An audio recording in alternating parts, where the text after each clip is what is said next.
So my dear brother and sisters, இன்னைக்கு நம்ம பார்க்க போறது கைஜு நம்பர் 8ல சீசன் 1ல எபிசோட் 2 தான் இன்னைக்கான வீடியோல நம்ம பார்க்க போறோம். போன எபிசோட பார்த்துட்டு எபிசோட் வரீங்கன்னா கண்டிப்பா சீரிஸ் உங்களுக்கு பிடிச்சிருக்கும் நம்புறேன். அதனால வீடியோக்கு லைக் பண்ணிட்டு புதுசா இருந்துச்சு பாக்குறீங்கன்னா மறக்காம நம்ம சேனலை சப்ஸ்கிரைப் பண்ணிடுங்க. இது கூடயே என்னோட இன்ஸ்டாகிராம் லிங்க் கீழே டிஸ்கிரிப்ஷன்ல கொடுத்துருக்கேன். ஃபாலோ பண்ணணும்னு நினைக்கிறவங்க ஃபாலோ பண்ணிக்கலாம். சரி வளவளம் பேசாம டேரக்டா கதைக்குள்ள போயிடலாம். கதையோட ஆரம்பத்திலேயே கைஜு திடீர்னு அந்த இடத்துக்கு வந்தப்ப என்ன காப்பாத்துறதுக்காக நீங்க அங்கிருந்து என்ன ஓட சொன்னீங்களே, நான் மட்டும் அங்கிருந்து ஓடாம இருந்ததுன்னா கண்டிப்பா செத்துருப்பேன். பழச நினைச்சு பார்த்த காஃப்காவும் நான் கண்டிப்பா டிஃபன் ஃபோர்ஸ்ல சேருவேன்னு சொல்றான். இந்த நேரத்துல ஒரு பேராசைடு கைஜு வந்து நம்ம ஹீரோட வாய்க்குள்ள பூந்து நம்ம ஹீரோ ஒரு ஹைபிரிட் கைஜுவா மாத்திரும். ஏ காஃப்கா, என்ன மாங்கா படிச்சல இந்த மாதிரி பேச கத்துக்கிட்டேன்னு இவன் கலாய்க்கிறா. இந்த விஷயத்தை வெளில யார்ட்டுமே சொல்லிடாத, ஏன் நம்ம ஒன்னா இருந்தா பயப்பட தேவையில்லைன்னு இவ்வளவு சொல்றா. ஹாஸ்பிட்டலுக்குள்ள ஒரு கைஜு பூந்திருக்குன்னு நமக்கு இன்ஃபார்ம் பண்ணிருக்காங்க. உயிர் சேதம் ஏற்படுத்துறதுக்குள்ள நம்ம அதை அழிச்சாகணும். அப்படியே அதே நேரத்துல ஒரு சுமார் சைஸ்ல இருக்கிற கைஜு வந்து சிட்டிக்குள்ள அப்பியர் ஆயிருக்குன்னு நியூஸ்ல இருந்து எல்லா இடத்துலயுமே அலாட் பண்ண ஆரம்பிச்சாரானுங்க. இங்க ஹாஸ்பிட்டல்ல இருக்கிறவங்க ரெண்டு பேருக்கும் இப்ப என்ன பண்றதுன்னு தெரியல.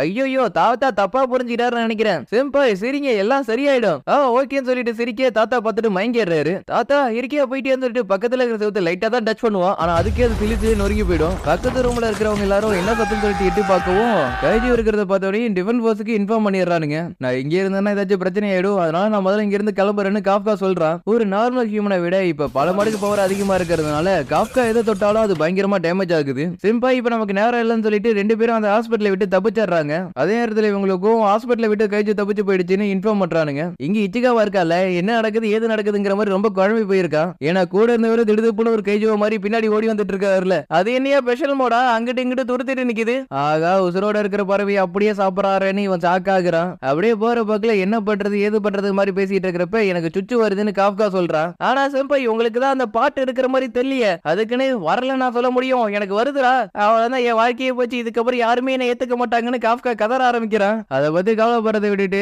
முதல்ல வாங்க இங்க இருந்து போகலான்னு இச்சிகாவா சொல்றான். ஏ இச்சிகாவா, நான் டிஃபன் ஃபோர்ஸ்ல சேர முடியும் நீ நினைக்கிறியா? அதுக்கெல்லாம் வாய்ப்பே இல்ல, உங்களை பார்த்த இடத்துல அவளுக்கு போட்டு தள்ளிடுவாளுங்க. இதை கேட்டதுக்கு அப்புறம் அப்பனா இனிமே என்னால டிஃபன் ஃபோர்ஸ்ல சேர முடியாதான்னு காஃப்கா நினைக்கிறான். ஏன்னா ஆபத்து வரப்ப அவளை காப்பாத்துறதுக்காக அவ கூட இருப்பேன்னு இவன் வாக்கு கொடுத்திருப்பான். ஆனா இப்ப இருக்கிற நிலைமையில அதுக்கு வாய்ப்பே இல்ல. வாங்க இந்த பக்கம் போலாம், இந்த பக்கம் போனா நம்மள யாரும் கண்டுபிடிக்க மாட்டாங்கன்னு இச்சிகாவா சொல்றான். சம்திங் ஏதோ ஒண்ணு வருது. டிஃபன் ஃபோர்ஸா இல்ல அண்டர் கிரவுண்ட்ல இருந்து பார்த்தா அடுத்த அப்படியே சிட்டிக்குள்ள ஒரு கைஜு வந்து அப்பியர் ஆகுது. இந்த விஷயம் இவங்களுக்கு தெரிஞ்சிட புதுசா வந்த கைஜுவை நாங்க பாத்துக்கிறோம்னு மீனா சொல்றா. இதுக்கு முன்னாடி நம்மள அட்டாக் பண்ண சேம் டைப் தான் இப்ப வந்திருக்கு, அதை அவங்க சமாளிக்கிற நேரத்துல நம்ம எங்காச்சும் போய் ஒளிச்சுக்கலாம்னு இவன் சொல்றான். இப்போதைக்கு நம்மளால முடிஞ்சது அந்த இடத்துல எந்த உயிர் சேதமும் ஏற்படக்கூடாதுன்னு பிரார்த்தனை பண்றது மட்டும்தான்.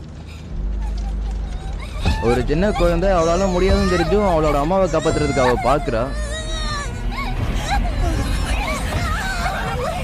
அதே இடத்துல கைஜு இவங்க இந்த இடத்துல இருக்கிறத பார்த்துட்டு இவங்களை சாப்பிடறதுக்காக கிட்ட வருது. அப்படி வரப்ப லைட்டா தான் தட்டுவா, அதுக்கே அந்த கைஜு 10 அடி பறந்து போயிடும்.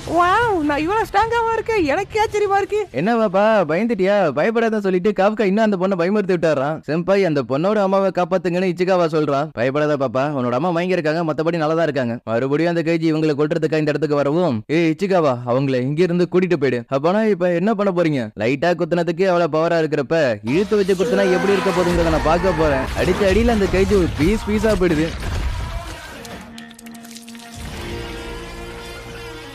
ஒரு சாதாரண ஒருத்தரால இந்த மாதிரி பண்ணவே முடியாதுன்னு இச்சிகாவா சொல்றான். இனிமே பயப்பட தேவையில்ல, அந்த பொண்ணோட அம்மாவை ஹாஸ்பிட்டல் கூட்டிட்டு போனா மட்டும் போதும். ஆனா அந்த குட்டி பொண்ணு நம்ம காஃப்காவை பார்த்து பயப்படுறா. இன்னும் கொஞ்ச நேரத்துல டிஃபன் ஃபோர்ஸ்ல இருக்கிறவங்க எல்லாரும் வந்துருவாங்க, அதனால கவலைப்பட வேணாம்னு சொல்லிட்டு காஃப்கா அங்க இருந்து போறப்ப அந்த குட்டி பொண்ணு இருக்கால, அவ என்ன பண்றான்னா நம்ம காஃப்காவுக்கு தேங்க்ஸ் சொல்றா. இதை கேட்கும் போது நம்ம ரெண்டு பேரும் ஒன்னா இருந்தா நம்ம பயப்பட தேவையில்லன்னு மீனா சொன்னதை நினைச்சு பாக்குறான். அவ கூட இருந்துகிட்டே அவளுக்கு துணையா கைஜூசு கொள்ற மாதிரி அவன் நினைச்சு பாக்குறான்.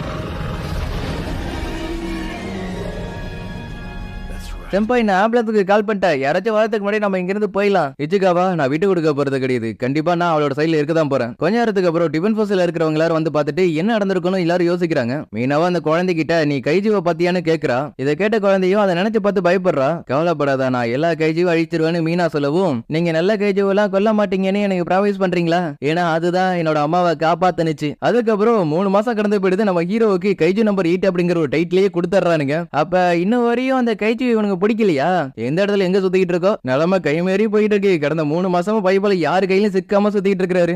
இச்சிகாவா, உனக்கும் காஃப்காவுக்கும் லெட்டர் வந்திருக்கு. ஆனா காஃப்கா இன்னைக்கு சீக்கிரமா வேலைக்கு போயிட்டான். அதனால இதை நீ போய் கொடுத்துறியா? அவ வருஷம் எக்ஸாம் எழுதுறான். ஆனா ஒரு எக்ஸாம்ல கூட அவன் பாஸ் பண்ணது கிடையாது. இச்சிகாவா எக்ஸாம்ல பாஸ் பண்ணிட்டான். காஃப்காவோட லெட்டர் நான் போய் கொடுத்துட்டா இல்ல நானே போய் கொடுத்துக்கிறேன்னு இச்சிகாவா சொல்றான். லெட்டர் பிரிச்சு பார்த்தவன் அங்க இருந்து சிரிச்சுக்கிட்டே போக காஃப்கா பாஸ் பண்ணிட்டானான்னு மத்தவங்க எல்லாம் கேக்குறானுங்க. இதுதான் அவனோட கடைசி வாய்ப்பு. இதுலயாச்சும் அவன் பாஸ் பண்ணி ஆகணும். செம்பாய் ஒரு விஷயத்த சொல்லிட்டா, நீங்க ஃபர்ஸ்ட் ரவுண்ட் எக்ஸாம்ல பாஸ் பண்ணிட்டீங்க. சீரியஸாவா சொல்ற?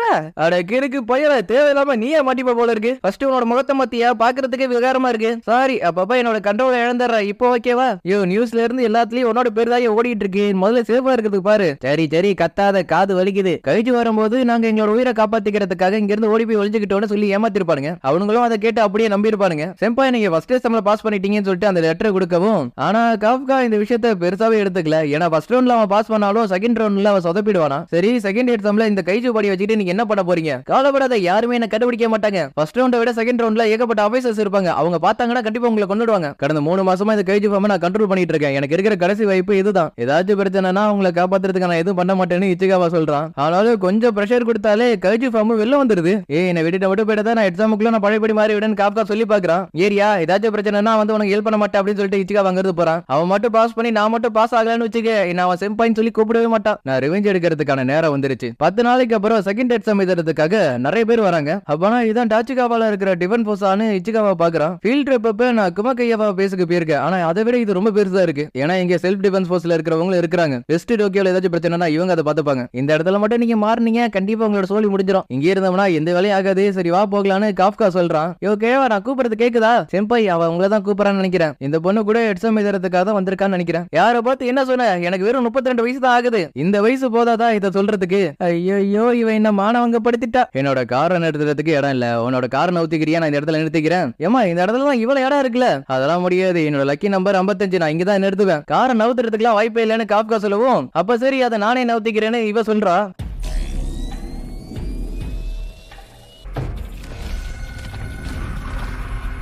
ஐயோ, கம்பெனி காரை காலி பண்ணிட்டாலே. யாருமா நீ? கேட்டாவளோ 2016 அவளோட எக்ஸாம் நம்பரை சொல்றா. கிகுரு ஷினோமியா. என்னோட ஹாபியை கைஜூஸ கொல்றதுதான். அவ லாஸ்ட் நேம் சினோமியாவா சொன்னா. யோ கிழவா, ஏன் அவன் மேல இருந்து கைஜூஸ் ஸ்மெல் அடிக்குது? இப்படி இவ கேக்குறதோடய இந்த இடத்துல இந்த எபிசோடு முடியுது. சோ கைஸ், இந்த எபிசோடு பிரச்சனை மறக்காம கீழே கமெண்ட் பண்ணுங்க. ஏன்னா இதுக்கப்புறம் வரப்போற எல்லா எபிசோடுமே தாறுமாறா இருக்கும். அதுவும் எந்த அளவுக்கு இருக்க போகுதுங்கிறது எல்லாத்தையுமே வரப்போற எபிசோட நீங்களே பார்த்து தெரிஞ்சுங்க. சரி, ரொம்ப பேசாம அடுத்த எபிசோட பார்க்கலாம். Bye, see you, take care, bye, love y'all, see you again.